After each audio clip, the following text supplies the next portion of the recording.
It all started with a red scarf. Not just any red scarf, mind you. It was the kind of accessory Clara would never wear, too bold, too loud for her understated style. Clara was all about muted tones and delicate necklaces, the kind of woman who thought beige was an event color. But there it was, wrapped lazily around the headrest of the passenger seat in her car. I only noticed it because I had taken her car to fill up the tank. Her excuse? "I'm running late for yoga. Can you handle it, babe?" "Sure, no problem." I wasn't expecting to stumble across a glaring red question mark in our 10-year marriage. At first, I told myself it was nothing. Maybe she borrowed it from a friend. But it was summer, hot enough to melt asphalt, and no one in their right mind was accessorizing with scarves. I turned it over in my hands, a faint whiff of cologne hitting my nose. Not her perfume. Not mine either. I decided to brush it off. People leave things behind all the time. But then I found the receipt tucked neatly into the glove box while searching for a napkin. Parkview Hotel, room 307. Dated 3 nights ago, the same night she claimed she was at her book club discussing Pride and Prejudice. I didn't say anything right away. I folded the receipt, slipped it into my pocket, and drove home like nothing was wrong. But inside, my mind was spinning faster than a roulette wheel. Something was off, and I was going to find out what. That red scarf wasn't just a scarf. It was a thread waiting to be pulled, and when I started unraveling it, everything came apart. The scarf stayed hidden in my nightstand for 3 days. It wasn't fear or hesitation keeping me from acting, it was calculation. You can't just come out swinging when you suspect something like this. If you're wrong, you destroy trust in your marriage. But if you're right and act too soon, you might miss the full scope of the truth. I needed to understand exactly what I was dealing with before I confronted Clara. The first opportunity to dig deeper came sooner than I expected. On Friday evening, Clara told me she'd be heading out early the next morning for a volunteer event at a community garden across town. She claimed it was part of her boutique's new outreach initiative. "Shouldn't be gone too long," she said, tying her hair into a loose ponytail. "A couple of hours, maybe 3. She kissed me on the cheek, grabbed her tote bag, and disappeared upstairs. I stared at the TV for a while, pretending to watch the game, but my mind was miles away. Volunteer work? She hadn't mentioned this before. If there was one thing Clara wasn't, it was spontaneous. She planned every hour of her life. This sudden event wasn't like her at all. When she left the house at 8 a.m. sharp the next morning, I was ready. I gave her a few minutes to get ahead and then slipped into my car, careful not to slam the door. My heart was racing, but my hands were steady. I had told the kids I'd be out running errands, which was technically true. Except instead of groceries, I was chasing a hunch. She didn't head toward the community garden. That much was clear after the first 2 turns. Instead, she took the main road out of town, merging onto the highway. I kept a good distance, my car blending into the steady weekend traffic. After about 20 minutes, she pulled off the highway and into the parking lot of a place I knew well, Parkview Hotel. My grip tightened on the steering wheel as I slowed down and parked far enough away to remain inconspicuous. Clara stepped out of the car, adjusting her sunglasses and smoothing her skirt before heading inside. She didn't look around, didn't hesitate. She moved with the confidence of someone who had done this before. I stayed in the car, my mind racing. Following her inside was too risky. Instead, I took out my phone and snapped a picture of her walking toward the entrance. The date, time, and location were all their evidence. My gut churned as I considered what I'd just witnessed. My wife wasn't gardening. She wasn't volunteering. She was meeting someone, and it sure as hell wasn't me. It wasn't long before Clara emerged, walking toward the far side of the lot. She wasn't alone. A man trailed behind her, laughing at something she'd said. He was tall, clean-shaven, with dark hair and a smug grin that I instantly hated. He reached out, placing a hand on her lower back as they walked.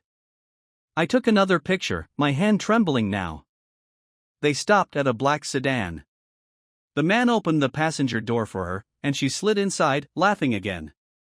He rounded the car, climbed into the driver's seat, and they drove off together. I followed at a careful distance, the knot in my stomach tightening with every mile. They didn't go far. Just a few blocks away, the car pulled into the parking lot of a small cafe. They went inside, and I stayed in my car, waiting. My mind was a mess, cycling through anger, disbelief, and humiliation. I thought about storming in, demanding answers right there in front of everyone, but I held back. This wasn't the time. I needed more than vague suspicions and photos of them walking together. After nearly an hour, they left the cafe and returned to the hotel. This time, I couldn't stop myself. I waited a few minutes after they disappeared inside, then got out of my car and walked toward the entrance. The lobby was quiet, with soft music playing over the speakers. A woman at the front desk greeted me, but I ignored her, scanning the room for any sign of Clara. Nothing. My pulse pounded in my ears as I approached the elevators. One dinged open, and a couple stepped out, holding hands. I got in, my finger hovering over the buttons. I took a deep breath and pressed 3. Room 307. The elevator ride felt like it took hours. When the doors opened, I stepped into the hallway, heart hammering. I didn't know what I'd do if I actually saw them. Bang on the door? Wait and catch them as they left? My hands were clammy, and my breathing was shallow as I moved down the hallway, scanning the numbers on the doors. There it was. I hesitated, my hand hovering near the doorframe. What if I was wrong? What if this wasn't what it looked like? But deep down, I already knew the truth. Clara wasn't volunteering. She wasn't gardening. She was in there with him, doing God knows what. I stepped back, unable to bring myself to knock. My head was spinning, my stomach a mess. I turned and walked away, forcing myself to keep moving until I was back in my car. I sat there for a long time, staring at the steering wheel, my chest tight with anger and pain. The red scarf, the hotel receipt, the lies, it all made sense now. Clara wasn't just cheating on me.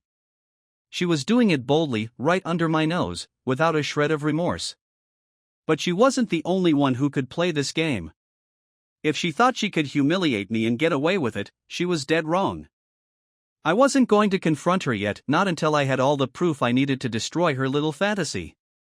I took out my phone, pulling up a private investigator's number I'd saved years ago after a coworker's messy divorce.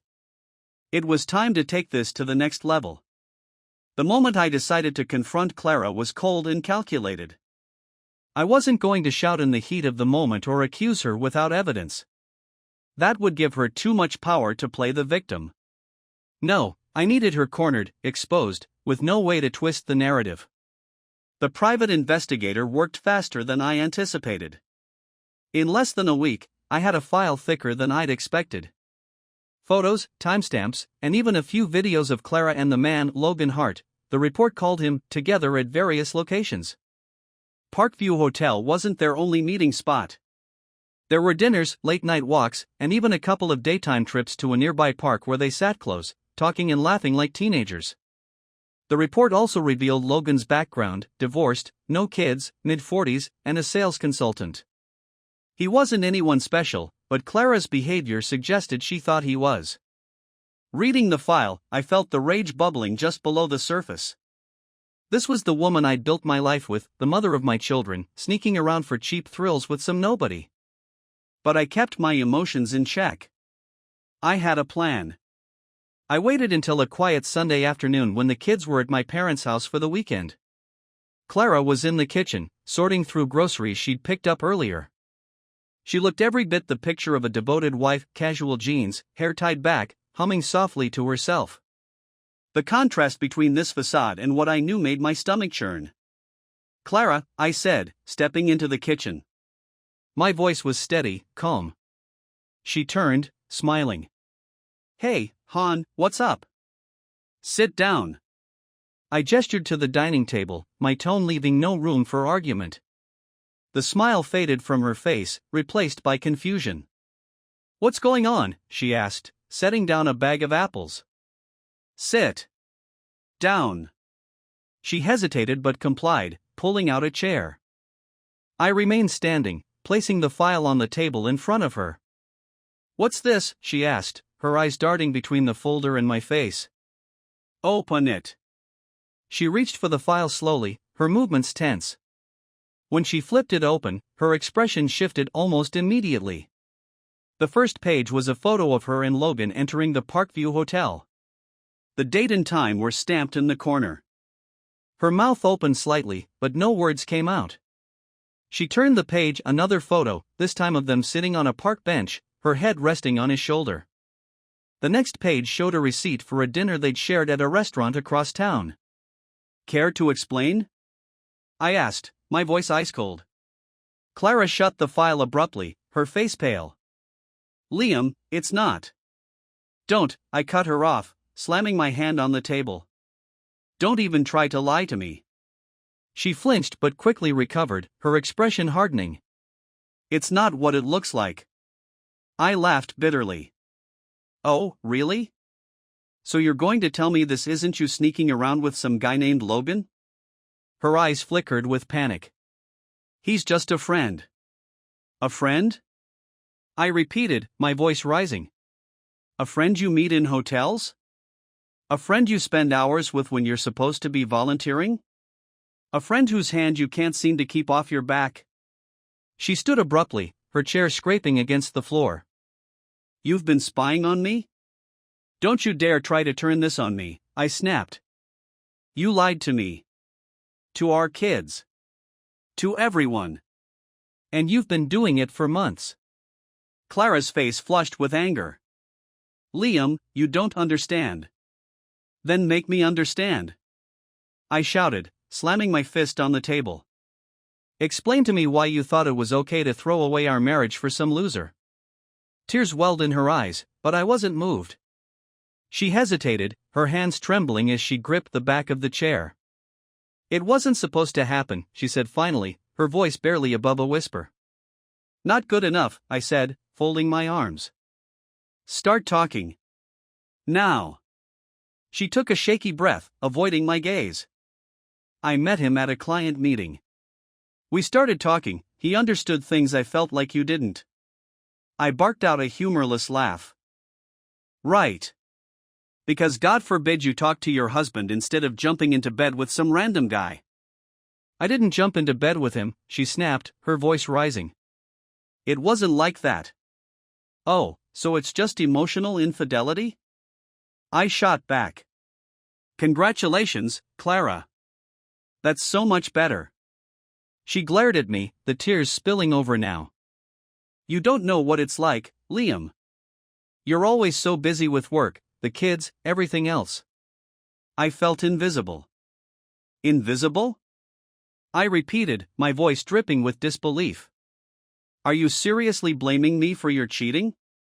I work my ass off to provide for this family, to give you and the kids a good life, and this is how you repay me?" She sank back into her chair, covering her face with her hands. "I didn't mean for it to get this far," she mumbled. I stood there, shaking with anger. "You didn't mean for it to get this far?" "You've been lying to me for months, Clara. Don't pretend this was some accident. You made a choice. Over and over again, you chose him." There was a long silence. She didn't look at me, her shoulders shaking as she sobbed. I wanted to feel something, sympathy, regret, but all I felt was anger and disgust. "You're pathetic," I said finally, my voice cold. "You want to throw away everything we've built for some meaningless fling? Fine.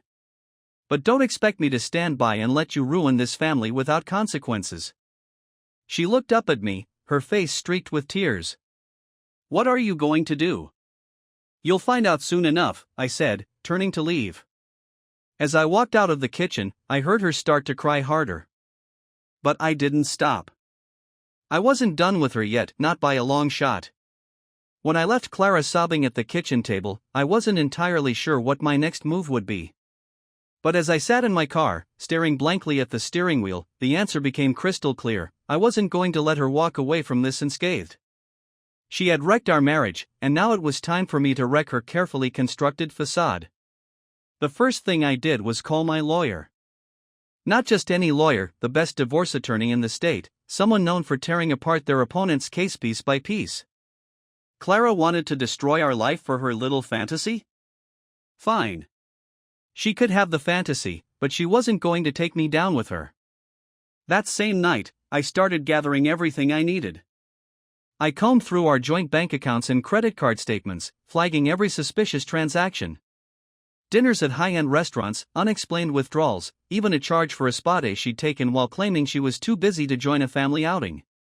I didn't just want proof of her infidelity, I wanted a financial trail that would crush her credibility if this went to court.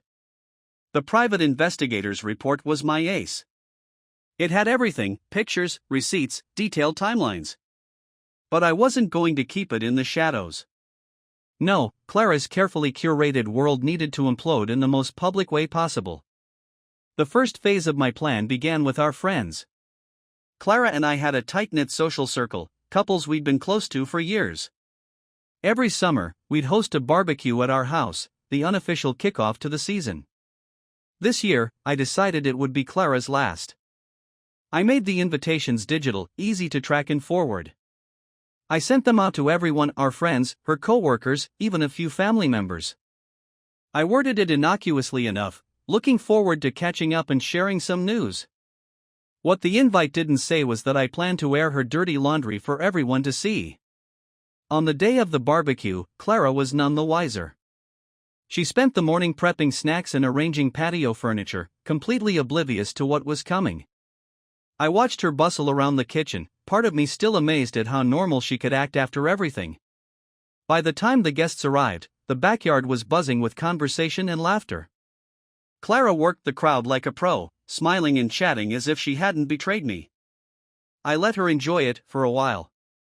An hour in, I tapped a spoon against my glass, calling for everyone's attention. "Thanks for coming, everyone," I began, smiling politely. I wanted to take a moment to share some updates about Clara and me. Clara froze, her smile faltering as she looked at me. She knew something was wrong, but she had no idea how wrong. "We've had some challenges recently," I continued, my voice calm but firm. "Challenges that I feel everyone here deserves to know about, given how close we all are." The crowd fell silent. Clara took a step toward me, her voice low. "Liam, what are you doing?" Ignoring her, I pulled out the folder with the investigator's report. "Clara has been having an affair for several months," I said, holding up a picture of her and Logan. "While I was working to provide for our family, she was busy sneaking around with this guy." Gasps rippled through the crowd. Clara's face turned ghostly white. "Liam, stop," she pleaded, reaching for my arm. I stepped back, flipping through the photos for everyone to see. This isn't just a mistake. This was deliberate. Repeated. And it's been going on for months. Clara tried to grab the folder, but I pulled it away. "You don't get to hide anymore, Clara. These are the people you've lied to just as much as you lied to me." The room was chaos. People whispered, some outright gawked at Clara. One of her closest friends, Megan, shook her head in disbelief. "Clara, is this true?" It's not," Clara stammered, her eyes welling with tears. "It's all true," I said, my voice cutting through the noise. "I have the evidence right here." She turned to me, desperation in her voice. "Please, Liam, we can talk about this privately." "Now you want privacy?" I shot back. "Where was your respect for privacy when you were parading around with Logan? Where was your respect for me, for our kids?" I turned to the crowd, my voice steady. "I'm done being humiliated in silence. She's destroyed this marriage, and everyone here deserves to know why." The fallout was immediate and brutal. Clara fled to the house, slamming the door behind her. Friends tried to console me, while others whispered among themselves, clearly shocked. Later that night, as the guests trickled out, I found Clara in the bedroom, sitting on the edge of the bed with her head in her hands. She looked up at me, her face tear-streaked. "Why would you do that?" she asked, her voice hoarse. "Why would I do that?" I repeated, incredulous. "Why would you destroy our family for some guy who probably doesn't even care about you?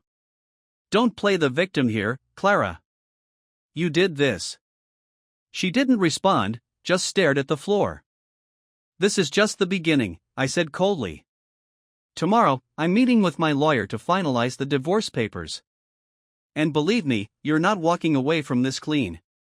Liam, please, she whispered, tears streaming down her face.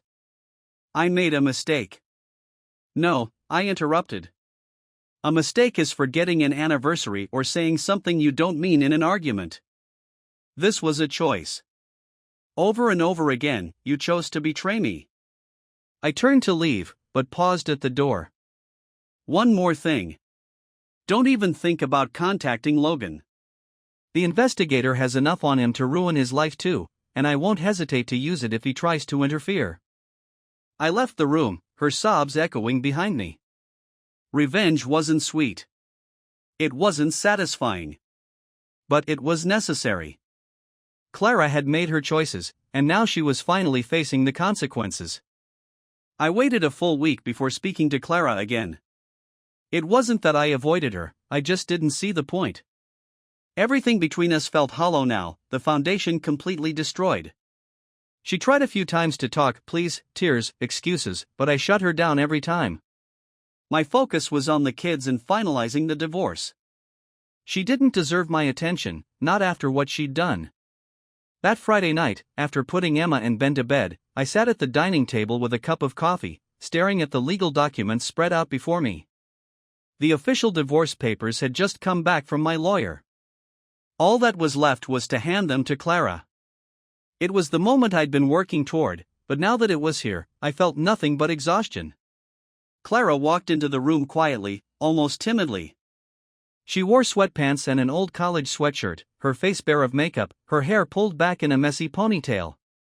It was a far cry from the polished image she always presented to the world. For a moment, I thought about how familiar she used to feel to me, how much comfort I once found in her presence. Now, all I felt was cold detachment. Can we talk? She asked, her voice soft but steady. I gestured to the chair across from me. She sat down, folding her hands on the table. The silence stretched between us, heavy and uncomfortable. Finally, I slid the papers across to her. These are for you, I said. Read them, sign them, and return them to my lawyer by the end of the week. Clara didn't touch the papers. Instead, she looked up at me, her eyes glassy. Liam, please. Can't we talk before you do this? We're talking now, I replied, my tone even. No, she said, shaking her head. I mean really talk. Not like this. Not with lawyers and paperwork. Just you and me. I leaned back in my chair, crossing my arms. All right, Clara. Talk. Explain to me why you threw away everything we had. She flinched at the harshness in my voice but pressed on. I didn't throw it away, Liam. I don't even know how it started. Logan made me feel. Don't, I interrupted, holding up a hand. Don't you dare try to tell me how he made you feel. I don't care. What I care about is how you made me feel. How you made our kids feel. How you betrayed us. She took a shaky breath, her voice trembling.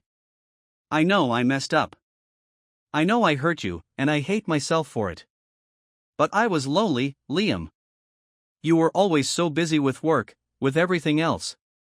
I felt like I didn't matter anymore. I laughed bitterly. That's rich. I was busy working to support this family, to give you the life you wanted, and you repaid me by screwing around with some guy who probably doesn't even know your favorite color. Clara's face crumpled, tears spilling down her cheeks. It wasn't about him. It was about me. About feeling like I still mattered, like I wasn't just invisible. Invisible? I shot back. You weren't invisible, Clara. You were my wife. You were the mother of my children. Everything I did for you, for us. And you couldn't even talk to me about how you were feeling? You just went straight to cheating? She sobbed openly now, her head in her hands. I didn't mean for it to happen, Liam. I swear. it just spiraled out of control. I stared at her, unmoved. You didn't mean for it to happen? You mean to tell me you accidentally met him at hotels, accidentally lied to me, accidentally destroyed our family? No, Clara. Those weren't accidents. Those were choices. Choices you made again and again. She wiped her face, her voice barely a whisper. I just want to fix this. Please, Liam. I'll do anything. Counseling, therapy, whatever it takes. Just give me a chance to make things right. I shook my head slowly. There's no fixing this. You killed any chance of that the moment you decided he was worth more than your family. The trust is gone, Clara. And without trust, there's no marriage. She looked up at me, desperation in her eyes. What about the kids? Don't you think they deserve for us to try? They deserve parents who respect each other, I said firmly. And after what you did, I'll never respect you again. Staying together for the kids would just teach them that it's okay to settle for toxic relationships. I won't do that to them. The weight of my words seemed to hit her like a punch to the gut. She slumped back in her chair, her tears silent now. What happens now? She asked quietly. I pushed the papers closer to her. You sign these. We figure out custody arrangements that are best for the kids. And then we go our separate ways. Her lip quivered, but she nodded, reaching for the papers. I'm sorry, Liam, she whispered. Sorry doesn't fix this, I said, standing up. Sorry doesn't undo the damage you've done. She didn't respond, her eyes focused on the papers in front of her. I walked out of the room, leaving her alone with the documents that would end everything we'd built together. For the first time in weeks, I felt a sense of finality. There was no going back now, and that was exactly how it needed to be. Clara had made her choices, and now she would live with the consequences. The first night after Clara signed the divorce papers was strange. The silence in the house felt heavier than usual, even with the kids asleep in their rooms. It wasn't sadness or regret, those emotions had burned out weeks ago. What lingered now was a sense of emptiness, a void left behind by something that used to occupy so much space in my life. But even in that emptiness, I knew one thing: I wasn't mourning Clara anymore. I was mourning the version of her I thought I knew, the life I thought we had. The next few weeks were consumed with the logistics of separation. Clara moved out of the house within a few days, taking only what we agreed on. She rented a small apartment across town, close enough to be involved in the kids' lives but far enough that I wouldn't have to run into her at the grocery store or gas station. The arrangement was functional, and that was all it needed to be. I focused on creating stability for Emma and Ben. They were young, too young to fully understand what had happened, but old enough to know that something was wrong. Clara and I sat them down together to explain the situation in terms they could process. Mom and Dad won't be living together anymore, but we'll always love you, and nothing about that will ever change. Emma cried. Ben tried to act tough but couldn't hold back the tears for long. It was gut-wrenching to see their pain, to know they were collateral damage in something they had no control over. But as much as it hurt, I also knew that dragging out a broken marriage would hurt them more in the long run. I adjusted to my new routine quickly. Work became my escape, a place where I could focus on problems with concrete solutions. I picked up extra projects, stayed late at the office, and said yes to things I might have avoided before. At home, my energy went into the kids. I started cooking more, even if it was just basic meals, and I made it a point to sit down with them at dinner every night. We talked about school, friends, and whatever random topics came up. I wanted them to feel safe, even if everything else in their lives had changed. Clara called frequently in those first few weeks, trying to check in on how I was doing. I kept the conversations short, polite but distant. There was nothing left to discuss beyond the logistics of co-parenting. She didn't push for more, perhaps sensing that any attempt to reconcile would be met with a closed door. One afternoon, while sorting through old photos for a school project Emma was working on, I found a picture of Clara and me from our honeymoon. We were sitting on the edge of a fountain in some European square, laughing about something I couldn't remember. For a moment, I stared at the photo, trying to reconcile the woman in it with the person who had betrayed me. She looked so happy, so genuine. But then again, she'd looked the same way on the days she lied to my face. I slid the photo back into the box and closed the lid. People around me started asking questions after the divorce became public knowledge. Friends, co-workers, even distant relatives reached out, offering condolences or wanting to know what had happened. I kept my responses short and vague. It just didn't work out, was my go-to answer. I wasn't interested in airing dirty laundry to anyone who didn't already know the full story. The toughest part of the process wasn't the divorce itself but the moments when the reality of being a single parent hit hard. Late nights when Emma had a fever, mornings when Ben forgot his homework, or weekends when the silence of the house reminded me of what used to be. I wasn't sad about losing Clara, but I missed the partnership we pretended to have. Even if it had been a lie, it had filled a role that now felt glaringly vacant. Clara's relationship with Logan fizzled out quickly after the divorce. From what little I heard through mutual acquaintances, he wasn't interested in anything serious. She called me once, months later, clearly drunk and rambling about how she'd made a mistake, how she wished she could take it all back. I listened silently, letting her words tumble out until she started crying and hung up. I didn't feel sorry for her. She had made her choices, and now she had to live with them. Over time, I started to feel lighter. The anger and betrayal that had consumed me began to fade, replaced by a cautious sense of optimism. I wasn't rushing to rebuild my life, but I was open to the possibility of something new. I joined a gym, started hiking with the kids on weekends, and even accepted an invitation to a neighborhood barbecue, a casual gathering that didn't end with anyone's secrets being exposed. The kids adjusted better than I expected. Emma started thriving in her school's art program, and Ben joined a soccer league. Watching them find joy again reminded me of why I'd made the choices I had. They were my priority, and no matter what had happened, they would always come first. One evening, as we sat around the dining table playing a board game, Emma looked up at me and smiled. "I like it when it's just us, Dad," she said. "Me too," Ben added, nodding. For the first time in months, I felt something close to peace. I wasn't where I thought I'd be, but I was moving forward, one step at a time. Life wasn't perfect, but it was mine again. And that was enough.